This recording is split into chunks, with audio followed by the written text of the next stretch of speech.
Zdravas Maria, milosti plná, Pán s tebou, požehnaná ty mezi ženami a požehnaný plod života tvého Ježíš. Svatá Maria, Matko Boží, pro za nás hříšné, nyní i v hodinu smrti naší. Amen. Prosme na přímluvu Panny Marie, Matky dobré rady, za dar moudrosti pro všechny, kterým je svěřena moc a odpovědnost v našem městě i v naší zemi. Prosíme tě, vyslyš nás. Prosme na přímluvu Panny Marie, těšitelky zarmoucených, za dar pomoci pro ty, kdo trpí pro svou nemoc, díky přírodní katastrofě nebo pro svou samotu. Prosíme tě, vyslyš. Matko nejcudnější,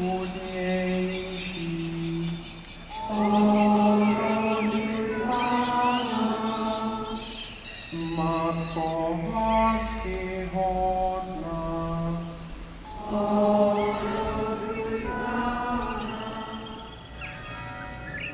Pod tvou ochranu a záštitu se utíkáme, svatá Boží rodičko. Po staletí se tak naši předkové s důvěrou modlili a prosili tě o ochranu a požehnání. Se stejnou prosbou se k tobě obracíme i dnes. Ty znáš utrpení i naděje každého z nás. Máš ve svém mateřském srdci účast na všech našich zápasech mezi dobrem a zlem, mezi světlem a temnotami. Vyslyš naši modlitbu za naše město, které svěřujeme skrze tebe dobrému Bohu, kterého my, křesťané, nazýváme Otcem. Prosíme, aby se Bůh dotkl každého lidského srdce, starých i mladých, zdravých i nemocných, věřících i hledajících, silných i slabých. Prosíme o dar víry, naděje a lásky pro všechny. Prosíme o dar pokoje a vzájemného dialogu. Prosíme o dar moudrosti, abychom se správně rozhodovali v našich životních otázkách. Prosíme o dar síly k překonávání všech překážek.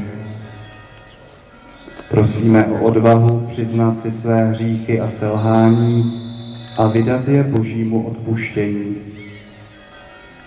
Prosíme o dar smíření a odpuštění tam, kde je toho potřeba.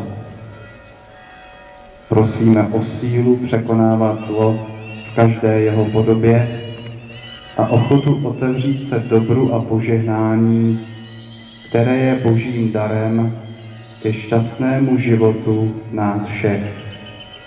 Neboť on žije a vládne na věky věků.